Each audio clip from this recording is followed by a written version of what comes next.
Hello everybody, Manithral here, and welcome to the weekly update for RS3. First off, I want to start out by apologizing because the last few videos I did not realize it, and there was an extra music overlay going on in my videos.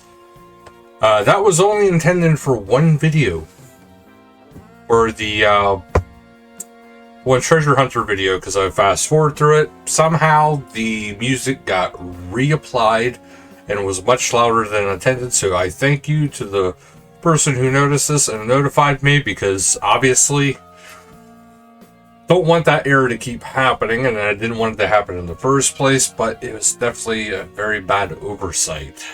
So apologize to all of you for that, and I thank you for also pointing these kind of things out, because obviously, you know, mistakes are going to happen, and I very much appreciate being told when something is not as normal, you know, for my videos especially.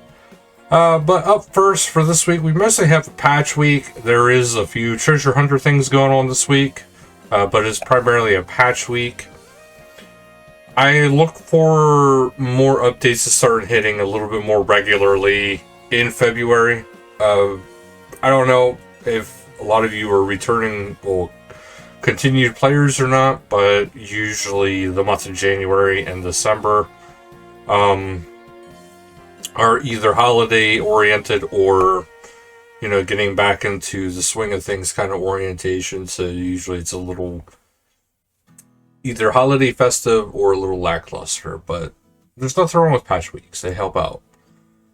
But Frank's free chest is coming up here soon, and it'll be starting February 1st when we can finally open up the chest. So hopefully you've been saving up all your keys and getting your keys earned in, because you can only get 12 weekly keys per chest. So, well, 12 weekly keys.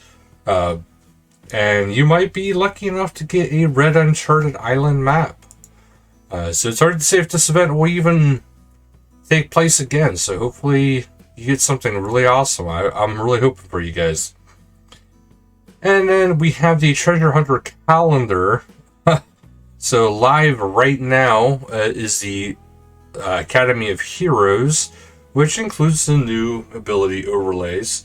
But you could use these key battle enemies and level up and take their loot. We've had this experience once before. But every so many levels, you know, you get a certain item. It's usually pretty decent if you ask me. But also, if you manage to defeat whatever you are facing, you get a loot drop from them. So that's actually been pretty cool. I actually really like that event.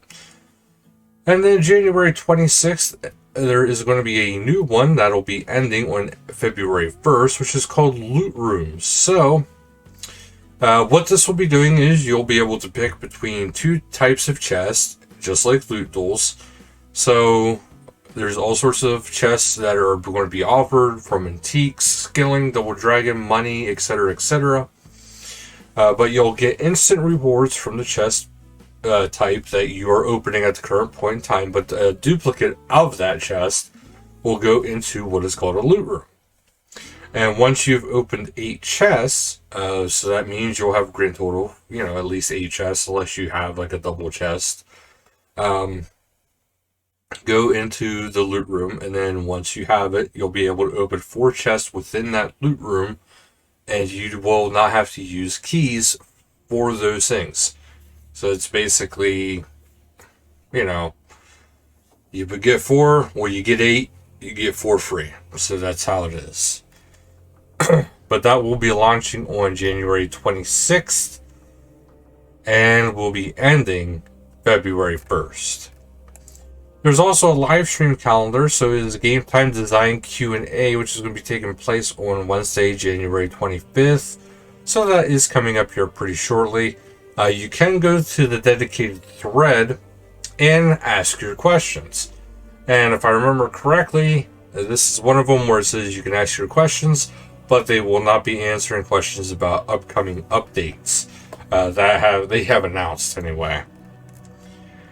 Let me head into the patch notes. So the death cost update, there is a corrected death reclaim values for the Erethdor's Grimoire, Ascension's Fragments, and Fragment Arrows and Bolts.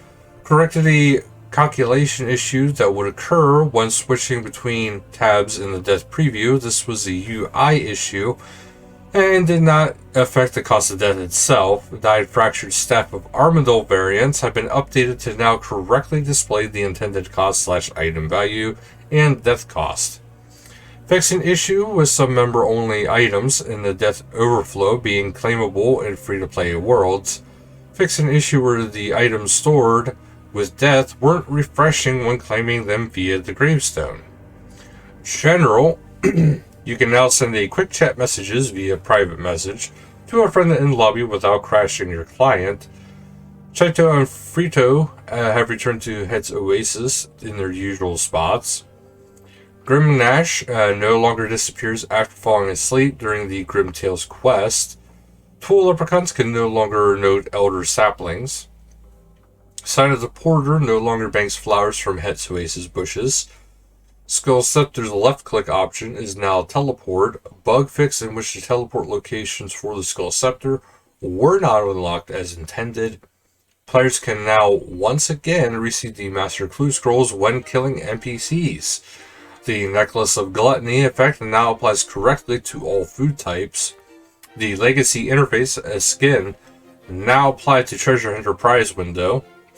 Players are now removed upon taking their helmets off in the Dondakan's gold mine safely, of course.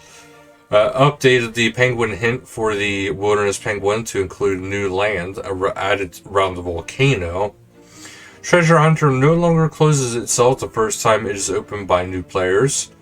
The Quest Point Cape perk now can be activated through the Max Cape perk interface. Map markers for the following quests have been added, been updated to match the current quest state too. A Violet is Blue 2, Elemental Workshop 4, Deadliest Catch, Call of the Ancestors, City of Sentiston, the Vault of Shadows mini quest, Once Upon a Time in Gielinor, Finale, Daughter of Chaos. The left click option for the Shirt of Erebus is now wheeled. Both the Shirt of Xeris and Erebus now have a tooltip which explains their effects. An issue that caused the bulk animation overrides to reset upon logging in has been fixed. The Crystal Skill Champa has been fixed to properly apply its effects to each skill it can be used for. Players can once again left click Emethrir to continue with the respective master clue. Slightly adjusted the health scaling wilderness combat events to allow more room for players to meet their personal progress in the required time. Dev note they are closely monitoring these changes. The ability book will now remember the last tab you had open on mobile devices. With the end of the Fresh Start World event, NPC Gale Freshman has been removed from Birthwarp. Daily challenge notifications have been enabled for all players on desktop, and he added a loot beam to the chewed bones. Now we head into Community Showcase, a little fun to end out the evening. Up first, we have Chunks of Plum, and they created these adorable images of Moon, which that is actually pretty cute. But awesome job. And then we have a pixel art of Death here by Snowy Rune. Pretty awesome. And then we have some fantastic wood carvings, it looks like, coming from Havk, which is actually pretty awesome. And then we go into RuneTube. We have the introducing the patron god Saren. This is coming to us from Let's Discuss RS.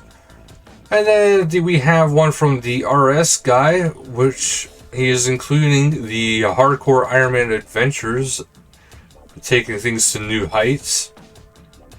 And then we have Munkles on Key, which are including unlocking the greatest skill in RS3. This is a Hardcore Iron Man themed episode, so do check that out. And then we go into Scaper screenshots. We have a wee red panda up first, kind of posing as the Queen of Elid. I don't know if that's a good idea. And then we have one here checking out one of the Dragonkin laboratories, and this is coming from Alej. Look pretty awesome.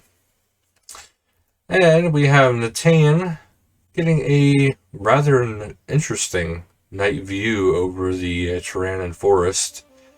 Then we have the Pink Skirts events, which are going to be Gregovic, hosted by Mercy and Helpscape. This will be Wednesday, January 25th at 1200 Game Time, World 35, Heart of Gillinor, Silskade Lobby.